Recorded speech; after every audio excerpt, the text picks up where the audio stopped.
I welcome you. Write down where you are listening to us from. Please like and subscribe to the channel. Enjoy your listening experience. There's a reason we're scared of the dark. That familiar discomfort when you're driving alone at night, even if you don't see anyone on the road around you. It's instinct, a warning built into your bones. Because there are things out there, beings we can't explain. They don't show up on camera. They don't care about your pepper spray, but they follow rules, ancient ones, rituals, maybe. I don't know where they come from or who made them, but I've learned this much. If you follow the rules, they'll leave you alone. I just never thought I'd experience something like that behind the wheel of a damned cab. People think being a rideshare driver is simple, and they're right for the most part. You drive, you talk if they want to talk, you drop them off, you get paid. No real boss breathing down your neck, no office politics, no deadlines. Just the road, your car, and a playlist long enough to keep you entertained between rides. That's why I started doing it in the first place. After I left my old job, I didn't want to deal with people anymore. Not really. I'd been a mechanic for 20 years, ran my own shop until my knees gave out and my business went to shit. The rideshare apps came at the right time. I didn't have to smile if I didn't want to. I didn't have to fix anybody's problems, just get them where they were going. During the day, it's easy. College kids heading to class, nurses pulling doubles, grocery store runs for people without cars. Honest, quiet work. Sometimes I'd even enjoy the small talk. I liked hearing about their lives. Felt like I was doing something good, even if it was just 5 stars and a quiet thanks. But at night, things change. The air gets heavy. The people get strange. I remember when I first heard about the rules of the road after sundown.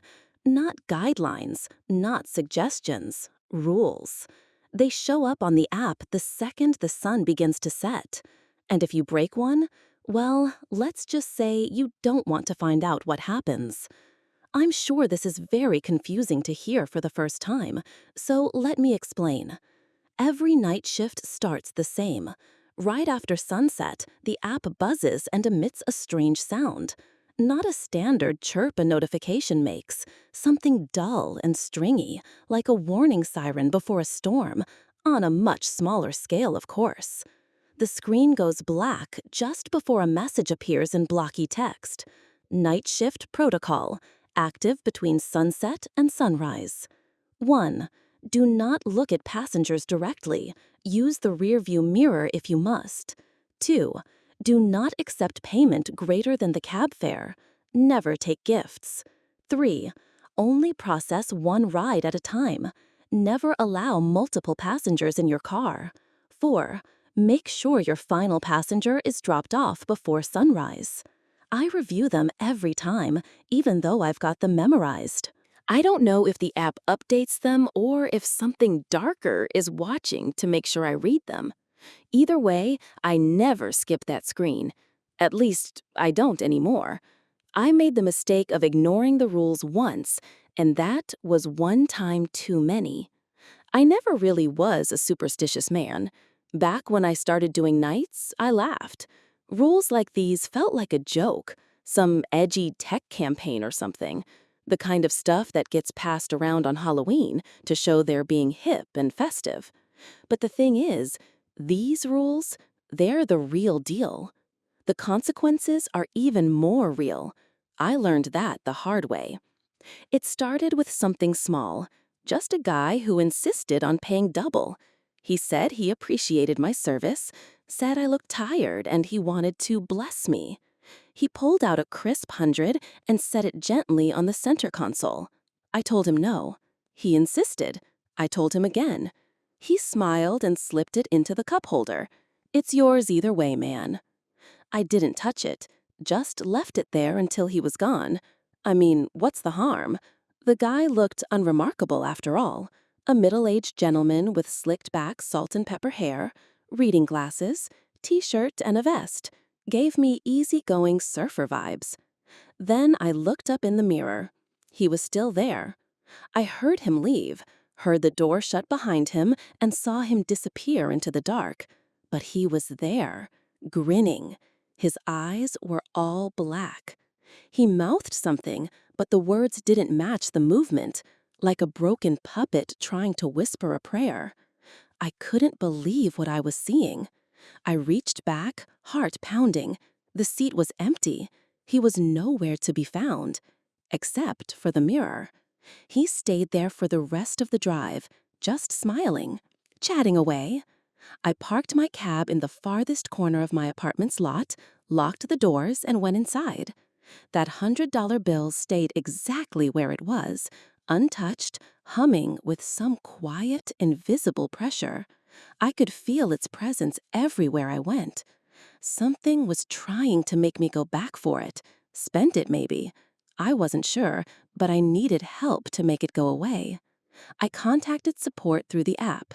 There's no helpline, no human name, just a form with one question: describe your incident. I typed everything: the passenger, the tip, the mirror. I waited. I felt so silly. 24 hours later, I got a reply. Protocol breach acknowledged. Remedial steps required before shift may resume. Burn the foreign currency. Avoid seafood for 2 full days. Thanks for contacting technical support. That was it. No apology, no explanation, just instructions. I picked up the $100 bill like it was a loaded firearm and was surprised by the weight of it. I went out to the alley behind my complex and set it on fire in a soup can. The flames hissed green for a moment, then evaporated. It didn't smell like money burning. It smelled like salt and old fish. I skipped sushi that week. Thankfully, I am not much of a fish guy. By the 3rd night, the app let me log in again. And like nothing ever happened, the rides returned. It has been pretty smooth sailing ever since. Not every shift is terrifying. Some are just weird, like the woman in the bright yellow dress who got in without saying a word and only whispered her destination, the bog. Or the man who didn't blink, stared straight ahead, and screamed every time we passed a fire hydrant. The weirdest ride I ever gave was from last November. It was around 3:12 a.m., that dead stretch of time where the world feels empty. I was parked near the outskirts of town, engine idling, watching a moth dive repeatedly into the windshield. A ping came through. There was no address, just coordinates. I almost declined. Nobody lives way out there. It's all farmland and old sheds. But I was behind on rent, and I was pretty good at following the rules at this point. The profile picture was blank. Name just said M. Fine, I accepted. As I approached the pickup spot, my headlights hit something standing in the middle of the road. A man. No, a figure, very still. Dressed in old-fashioned clothes, black hat, long coat, hands folded in front of him like he was at a funeral. I stopped. He didn't move. I glanced at the app. The pin was directly on him. Against my better judgment, I rolled down the window a few inches. Hey, you M? The figure nodded once. I unlocked the doors and pulled up the rules panel on the app in my phone. Same rules as always, no change. I read over the first one for good measure. Do not look at passengers directly. Use the rearview mirror if you must. Right. He opened the back door and slid in, didn't speak, just sat there, the seat creaking under his weight. I pulled away from the shoulder and merged back onto the main road. The silence was suffocating. I snuck a glance into the rearview mirror. At first, I saw nothing. Then the mirror fogged up, as if someone had breathed on it from the inside. I wiped away the condensation with my thumb and nearly jumped in my seat at what was revealed beneath. The figure in the back seat wasn't looking at me. It was holding something, a large postcard pressed flat against its face like a mask. Long fingers curled around the edges, fingers with nails so long and yellow they looked rotted. Just the sight of them sent a cold wave down my spine. I leaned forward just slightly, enough to make out the writing. 2 words scrawled across the card in what looked like red ink, or blood, I couldn't tell. Just drive, it said. I didn't ask questions. I drove. For 40 minutes, we cruised past silent fields, dead gas stations, and stretches of road I swear I'd never seen on any map. I didn't get a destination update. No timer. Just me, the road, and whatever was sitting behind me. The silence felt thicker than usual. The only sound was the low hum of the engine and the occasional creak of the frame, like the car itself felt uneasy. I kept checking the rear view, but the mirror kept fogging up. Over and over, I wiped it clean with the side of my hand, each time revealing the same thing. He was closer. At first, he was sitting upright, stiff, almost mannequin-like. Next time, he was leaning slightly forward. Then his knees were nearly touching the back of my seat. His hat was old and stained, the brim tipped just low enough to hide most of his face. Torn in one corner, frayed like it had been dragged through gravel. I couldn't see his eyes, but I could feel them, like heat on the back of my neck. A cold sweat was forming along my forehead. I didn't know what to do. No name, no timer, no destination. That had never happened before. I gripped the wheel tighter and kept driving, heart pounding louder than the tires on the asphalt. What do I do if he doesn't leave? What if he just sits there until the sun comes up? Something bad would happen. I didn't know what exactly, but I knew the rules. This wasn't just another creepy fare. At exactly 4 a.m., he tapped the window twice. I pulled over. Before I could say a word, the door creaked open and slammed shut. I checked the mirror. Fog gone, seat empty, except for something left behind. There was a small envelope with one of those fancy wax seals. Inside was a bundle of tattered cash wrapped in a classy red bow, not a cent over the fare. Thank God. I set it aside and sat there for a while, just breathing. The car was finally quiet, still. That night feels like it happened ages ago. I'm more seasoned now. Passengers without destinations, common occurrence these days. Took me a while to realize they're not chasing a place. They're chasing a feeling, a reaction. They're insatiable like that. But I've learned a lot since then. I know better than to feed their desires. You give them the cold shoulder long enough, and eventually they leave. These days, I'm more composed, like a prison warden ferrying rowdy inmates.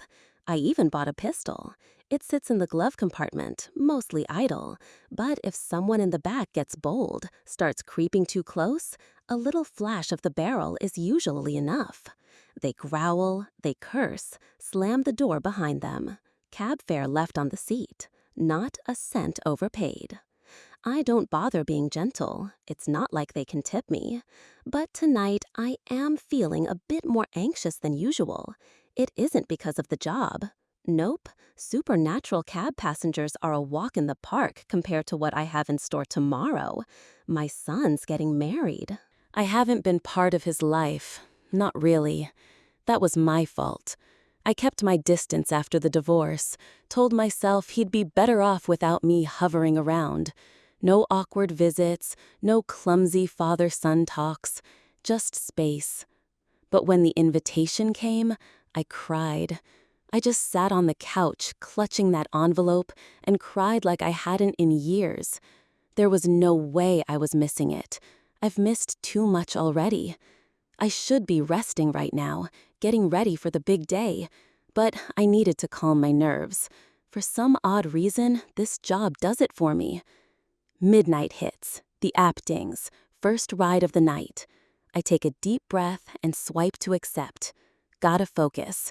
Just get through the shift, then it's straight to the hotel, change into the suit, and head to the ceremony. The guy who gets in looks normal. Collared shirt, dark jeans, clean cut.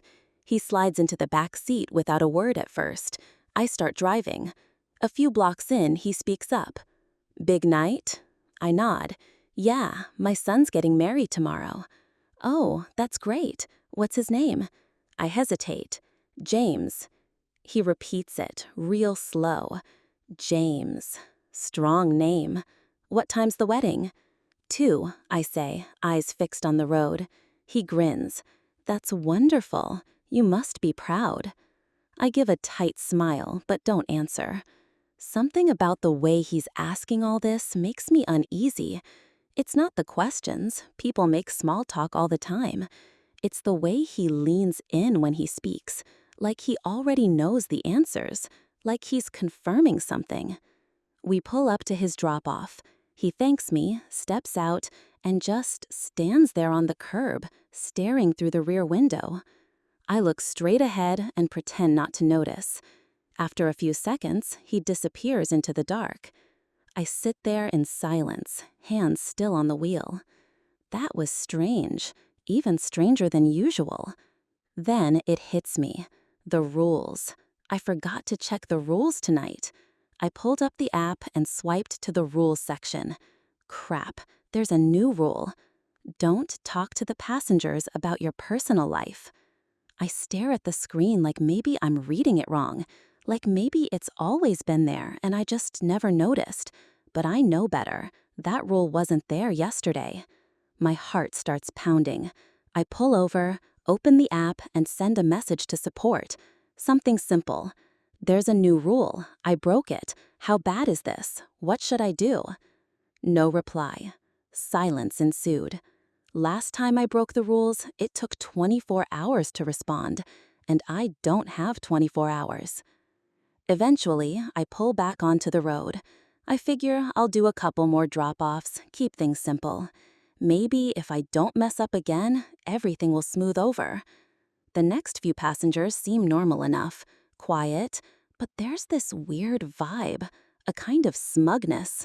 A few of them chuckle under their breath. One guy keeps stealing glances at me in the rear view like I'm the punchline to some inside joke. Another girl won't stop smiling, just this too wide grin, like she knows some deep, dark secret about me. It starts to wear on me. By the third ride like that, my stomach's turning. And then it gets worse. My next pickup is a woman standing alone on the corner in full wedding attire. A long white dress, veil, bouquet. It looks new, clean. Not like a Halloween thing. This looks real, expensive. She doesn't speak when she gets in, just hums softly. Then she starts singing, "Here comes the bride," over and over, whispered, off-key, like she's only half remembering the melody. The hair on my arms stands up. I drive in silence, try not to react. She keeps singing all the way to her destination. And just before she opens the door, she leans forward and whispers, "So, when's the wedding?" I say nothing. She tilts her head like a confused bird. Then she gets out and drifts off into the dark, dragging the bottom of the dress behind her. I'm breathing hard now, knuckles white on the wheel. Next ride. A guy in a wrinkled button-up shirt, tie hanging loose. He climbs in already shouting. He was a goddamn mechanic, and you know what? He was useless. Sat on his ass for 20 years and expects me to be grateful. I keep driving. He doesn't stop. My fiancé wants me to invite him. Can you believe that? To my own wedding? She doesn't know the guy. Hell, I don't even know the guy. He starts banging his fist on the seat in rhythm, like he's working himself up to something. I glance in the rear view. Big mistake. His eyes are wide, wild, red around the edges. There's something shiny in his lap. For a second, I think it's a phone. It's not. Without warning, he raises a pistol, sticks it under his chin, and pulls the trigger. A deafening pop. The windshield doesn't shatter, but I hear the spray hit the back window. He slumps sideways. The door opens on its own, like someone was helping him out. I hear his body land on the sidewalk with a thump, and the door slams shut behind him. I don't stop. I don't check. I just keep driving. Like I said, I'm a seasoned driver now. Sad to say, this isn't the first time one of these loons popped themselves in the back seat to try and get me to turn around. I have bigger issues to worry about. The rule break hung heavy in my head, and I still haven't heard back from support. The next passenger looked relatively normal, clean-cut, mid-20s, button-down shirt tucked into dark jeans. He smiled as he climbed into the back seat. Polite nod, no words. The last few rides had been unsettling, to say the least, but this guy felt different. Not better, just different. He didn't speak. He didn't need to. Something in his silence felt smug, like he already knew me, like we'd done this before. We drove for 15 minutes without a word. Then I pulled up to the hotel. He didn't move. I shifted into park and turned slightly, still not looking directly at him, just using the mirror. "This is the address. You're good to go." He stared at me. No change in expression, no acknowledgement. And then I heard it, a knock on the driver's side window. "Dad?" I nearly jumped out of my skin. I turned, and there he was, James, my son, in his dress shirt and slacks, standing outside the hotel, looking confused and a little nervous. The same hotel he and the groomsmen were staying at tonight. How could I forget? I forced a smile. "Oh, hey, son, just dropping someone off. You're nervous for tomorrow?" He squinted at me like something was off. "Yeah, can we talk?" My stomach tightened. I had to get this guy out of the car. "Sure, just let me finish this ride. I'll come inside after, okay?" His eyes drifted past me to the back seat. "Troy?" he said. I froze. The figure in the back seat leaned forward, resting his elbows casually on the front headrest. His smile widened. "Hey, man, can you believe this? I ran into your pops and figured we'd do a quick beer run before the big day. Hop in." My blood went cold. No, that isn't Troy, I thought to myself. But I couldn't tell James that. I don't know what would happen if I did. This was bad, really bad. "No," James said, shaking his head in disbelief. "Troy, you were just inside. You were with the guys. How did you get out here so fast?" The figure didn't break character. He laughed like it was a shared joke between friends. James looked between us, clearly unnerved. "Dad, who is that?" I didn't wait for the thing in the back to answer. This couldn't go on any longer.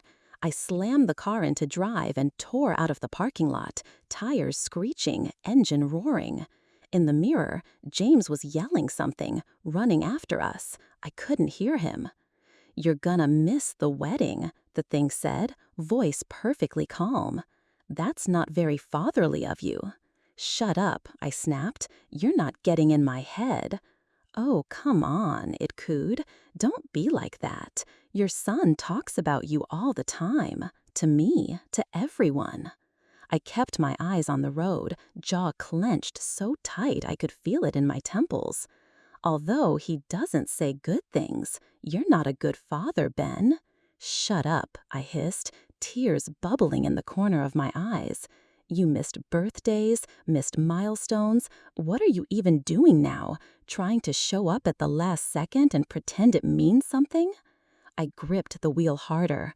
I wanted to slam the brakes, throw open the door, and drag this thing out by whatever skin it had stolen. "Oh, don't be like that, Ben.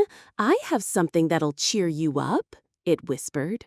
"Just keep driving, all the way until the sun comes up. I have something to show you." I didn't respond. I didn't need to. My phone buzzed on the seat beside me. James, again. I didn't answer. The only sound in the car was the hum of the tires and that thing breathing behind me, waiting. I wasn't sure what to do now. The passenger gave me a drop-off and refused to get out. That hasn't really happened before. There's no way for me to force it out either, not without looking directly at it. If I couldn't get this guy to leave before the sun came up, I was screwed. It was useless. I pull over hard, tires kicking up dust on the shoulder of the road.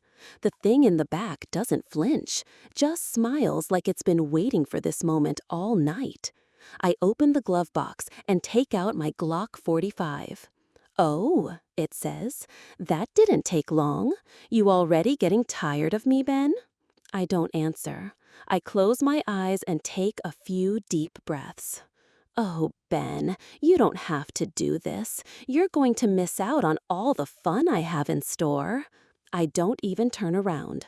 I raise the gun behind me, steady my breathing, and pull the trigger. The shot is deafening in the confined space. I don't look. I just sit there, ears ringing, heart thudding. I wait for movement, for another voice. But there's nothing. I finally peek into the rearview mirror once again. It's slumped over in the seat, still smiling, but quiet now, unmoving. I knew that wasn't going to kill this thing, but it still felt good. I just needed to shut it up for a minute. If it wasn't going to leave, so be it. I had to come to terms with that fact. I wasn't going to make it to the wedding. I was going to abandon my son again, this time for good. The least I could do was say sorry, tell him I loved him. I just wish I could have done it sooner. Damn it, I wish I had more time. I pull out my phone, hands shaking. I try to call James back, but it goes straight to voicemail. I speak through the lump in my throat. "Hey, it's Dad. I wanted to say I'm sorry for everything. I should have been there for you. I should have been better."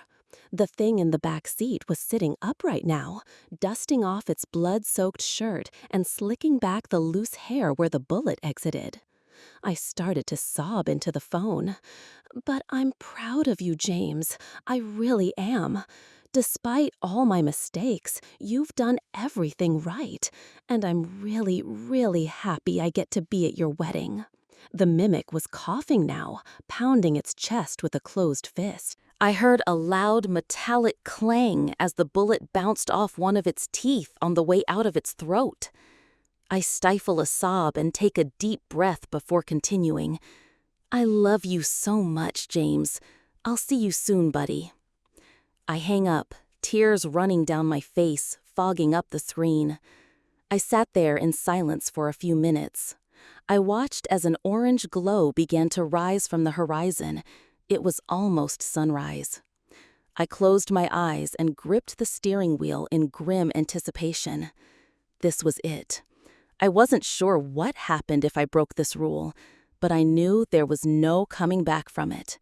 Tech support wouldn't be able to help me out of this one. Then I hear clapping. Soft, slow. I look up. In the rear view, I see the thing clapping and wearing a wide smile. Only this time, it doesn't look as smug. It appears sincere, genuine. "Nice job, Ben," it says. Really touching. It drops a handful of bills into the seat beside it and steps out of the vehicle. It ducks its head inside to give one final farewell. "Congrats on your son's wedding." Then it was gone, just before the sunrise. I'm not sure why it decided to leave. All the night passengers want something, a reaction, a release. Most of the time, it is something mean-spirited. They crave anger, heartbreak, desperation. Maybe this one was benevolent. Maybe it needed to experience something heartfelt, something real. God knows I needed it too. I'm just glad it's all over. I didn't take any more rides for the rest of the night. I went home, scrubbed the blood off the back seat even though there wasn't any, changed the air freshener even though it still smelled new, took a long, hot shower, put on the suit I hadn't worn in years. When I looked in the mirror, I almost didn't recognize myself. I didn't look any different, but I felt different. I wasn't ashamed of the man that looked back at me. I was going to be a new person. I knew it was too late to be a good dad. I've been away too long to fix that. But he would always be my son. And he needed to know that I was never going to abandon him again. I got in the car, not for work, just to drive, to the wedding. And for the first time in a long time, I felt something that almost scared me more than a lifetime of ferrying supernatural passengers.